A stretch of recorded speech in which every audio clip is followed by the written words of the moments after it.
As far as you can tell, the metrics are excellent. Yes. The founders are extremely focused. Yes. Your colleagues are very smart, and you were Yes. very impressed continuing to work with them. Yes. You should probably stay a really long time. Yeah.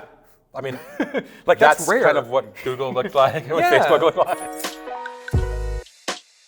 Welcome to Dalton and Michael. Today, we'd like to do a follow-up on a video that we recorded a year ago. That video was why you should leave your FANG job. We all know these people that want to just tell you their darkest secret, which is they wake up every day and they like dream of quitting. Like they have fantasies of quitting every day. Those are people that probably should quit. This video is why maybe you should leave your failing unicorn startup. Oof. Tricky topic. And let's say signals. We don't know. We don't have all the information. But there might be some hints, there might be some signs you want to be looking for that it might be time to reach greener pastures. And if you're an employee of one of these companies, you probably have the best perspective, a better perspective than investors, maybe sometimes even better perspective than founders. Yes. On what's really going on. So maybe we should start this by saying there are 1,400 unicorns now. Is that right? Yeah. Wow. Well, I'll ask you. I don't know what you think. Do you think all 1,400 will go public successfully? I think the odds are pretty slim that they're all doing amazing. Yeah. I think that's a fair statement. I think that's a fair statement. And so if you kind of divide this out, even if you're really optimistic, like what do you think an optimistic count, what percentage of the 1,400, we're being super optimistic, they do an IPO and everyone's really happy? Third? I'm just making this up. A Great, third? third. Yeah. Third. Great. So in that case, 2/3 of that 1,400, it's not going to work out. And I think what's unfortunate is that like when things don't work out, employees usually don't.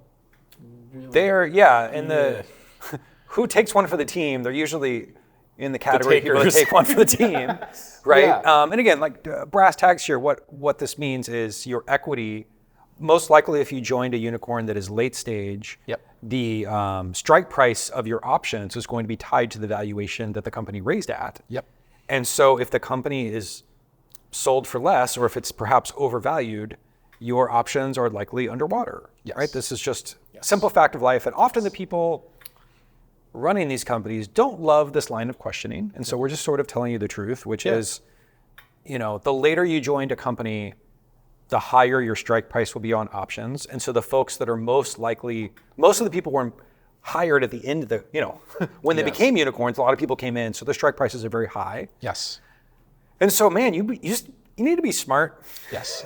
Well, and the second thing is if they do end an acquisition, and many will end an acquisition, oftentimes you have to re-interview for your job. Like oftentimes they don't want to bring everyone over in the acquisition. And so that's tricky. And also you might end up at the big tech company you were running away from. That's right. When you're joining a startup. So I think I'd love to put in a kind of a little bit of a note here. I think that those 30% that will do well will probably do counterintuitively well. Like really well. Yeah, like very well. Extremely well. Yeah. Even going to work at those companies now is probably a good idea. Absolutely. Yeah. And so I think that's what's so tricky about this is you have to be smart. You can't really be like following the bullshit press or stuff. Or like the memes on Twitter about what's doing well and not doing well. No. You got to attack Let's be specific. So Michael, what would you do if you were an employee, say you were a software engineer at a unicorn? Yes. What would be the signals you'd be looking for to know if this was like a smart move to stay? I think the first thing I'd be thinking about is revenue. I would say that at the end of the day, when a company goes public or when a company is acquired for a lot of money, the market is looking at how much revenue that company is making and is that revenue growing? And I would say that, for example, if I'm at a company right now that's making 50 to 100 million in revenue or more, that's a unicorn. Like, that's pretty good. Yeah, it's reasonable that it's a unicorn. If they have 100 million plus in revenue, that pencils out, right? Yeah, that's pretty good. I think that if I'm working at a company that has like 50 million or less in revenue and is a unicorn, now I'm starting to ask myself the question, do users like the product? What's retention look like? Are we charging as much as we could? Could we charge more? Do we actually have product market fit? Do we actually have product market fit? Again, not likely to be a popular question Yeah. in management, if you ask management this, but worth considering. And I think a lot of these questions can really be answered by looking at what are the customers doing, right? I think what's so funny is that if you're an employee inside of a company, most likely the information you need to tell whether the company's doing well or not is like literally available to you. Yeah, well, and I can imagine there actually may be some folks out there that work at companies where the information is not available to them. Is that okay? Like, what do you think? Is that normal to not? I would say that like what's interesting is that maybe there are certain financials or certain cash on hand or something that it's important for the company or a founder might decide to keep private. But I would say in most companies, product analytics in some way or another is available. Is like widely available. And so you can tell whether the users who are paying for your product are actually engaging with it. And man, I think that's like hilariously the simple leading indicator of whether you have a good product is you sold somebody the product, they've successfully onboarded, and they're actively using it. And then they renew. And then they depending renew. on the business model of the company. Hey, they keep using it and they keep paying for it forever. What we also need to attack is this idea that because smart investor invested, my company's doing well. Like I think that, when you're the press or when you're on the outside having to judge, you have to use these kind of weird secondary it's not revenue focused. Your only signal as an outsider is fundraising rounds. And there can be companies that are still struggling that aren't going to make it. It's still somehow raising money. One trick, by the way, friends out there, that's very common, is a fundraising round may have happened a year ago, but they're choosing to announce it now. And it looks like they just raised, and that is not true. So watch out for using the announcements of fundraising as a very reliable signal. So Michael, in terms of market timing, one thing that might be interesting to think about if you're currently working at a unicorn, a very late stage company, is now might be a good time to consider going to an earlier stage company as an employee. Because it's less likely their equity is super overvalued and there's lots of room for advancement. So how would you think about this if you were an employee of one of these companies? Well, one, I'd think that, you've gathered a lot of experience, and so you might have an opportunity to have more responsibility in an early stage company, which would also probably get you more equity. I would say, too, you could use many of the hints that we gave you to judge that early stage company, and you can actually do a bit of a comparison to get a vibe for this early stage company seems like it's doing better than my late stage company. And I think the third thing is that what's funny is I think it's a little counterintuitive, right? It's the moment where your friends are going to be like, "That's stupid." Why would you go to a smaller company that's not a unicorn? Exactly. Right? And it's so weird in my life how many times the dumb move at the moment was the smart move later, and vice versa. It is just over and over again. And so the dream setup is you go to an earlier stage company that has the same revenue as the unicorn you are leaving, and 1/10 the valuation, thus your option strike price is much better. And you have more responsibility. You have more responsibility. That's a pretty good trade. That's not a bad trade at all. That's not a bad trade at all. And of course, you could always start a company as well, which is just the Uber version of the same trade. Exactly.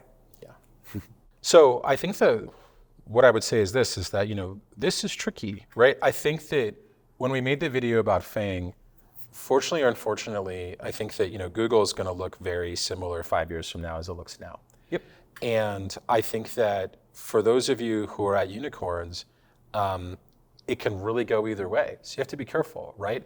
You could leave a unicorn and that company could do great. And you could look back 5 years from now and say, I made the exact wrong decision. On the flip side, you could be the person, shutting the lights off, and 5 years from now being like, I'm not making the right decision. So make sure that you're actually doing your own analysis here, I think is the point I want to make. Make sure you're doing first principles analysis, you're looking at data, you're not believing any hype. I think another point to make is the concept of job hopping. Job hopping is not good either. So sometimes you'll see people that swap. They go to a new unicorn every 12 months or 18 months. It's very hard to ever build a good career or to build expertise. Or even make a lot of money. Or make a lot of money doing that kind of stuff. So again, I don't want folks to interpret what we're saying as, hey, you should be a job offer and just switch jobs. To the extent you are working at a place where, as far as you can tell, the metrics are excellent. Yes. The founders are extremely focused. Yes. Your colleagues are very smart, and you were very impressed continuing to work with them. Yes. You should probably stay a really long time. Yeah. I mean, like that's rare. Kind of what Google looked like, what Facebook looked like. And so again, let me just go through things I would look at if I were someone in one of these companies trying to decide if my company was doing well. Yes. All the stuff Michael said. But other signs I'd be looking for is, do the founders seem checked out? Yeah. Are they in the office? Yeah. Maybe you don't have an office. Maybe you're a remote company. But like, does it actually seem like senior management is like engaged and in reality, sometimes when a unicorn is doing poorly, management will just completely be on Mars. Yes. Like the numbers will all be bad, but they'll be like, oh, we're doing better than ever. Like that kind of crap. WeWork is a classic example of this. And so you should actually be looking at senior management and the founders and make a judgment if you think they seem like they're competent. Yeah. And again, this is different. Sometimes the press lionizes people that aren't super competent. The press shouldn't be involved in this decision. So you should make your own decision there. It should be like, is the message in the all hands line up with the facts that you see? Yeah, does it seem credible? Yeah. I also would look at what the rest of the people that work at the company seem like, and do they all seem busy, and do they have enough work to do? Yes. And do you just feel like your colleagues are good? Yes. Because one signal of a company that's not going well is that everyone good is kind of left. Yeah. And the people that are left are just doing make work to try to not get laid off. There's kind of a malaise. Yeah, and often the founders of these companies won't want to, do layoffs or whatever to keep the fiction going that the company's going well. Yeah. And so again, I think you can make judgment, hopefully you're correct, but of just how good do your colleagues seem and how much do they have really important work to do that's serving customers versus going through the motions, making pitch decks or slide decks or whatever it is that people do at companies that aren't going well, right? Yes. And so I think these are really, you have the information if you're inside of the company. You have all the information. Way better than anyone else does. Yes. And again, if this could all check out and you're like, you know what, this is going great and I really like my colleagues and I'm learning a lot and I should double down. You should double down. I should work harder. I should try to get more equity. Yes. So yeah, maybe that's the message that we want to leave is that unfortunately, amongst these 1,400, they're not going to make it. Unfortunately, this unicorn label does not mean you're going to get in the money. Yep. And you've got to think critically. And like isn't that life? Yeah, and in a lot of life is you could be disappointed because other authority figures told you something is true. Yep. The authority figure said, this company raised a lot of money, it's a very good bet, it's the next whatever. Yeah. But ultimately, those authority figures aren't going to be around if it doesn't work out. And if those authority it's on you.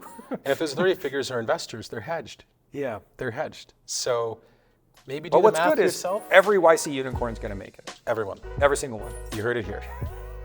Every single one. Dalton's personal guarantee. All right. Great chatting. Thanks.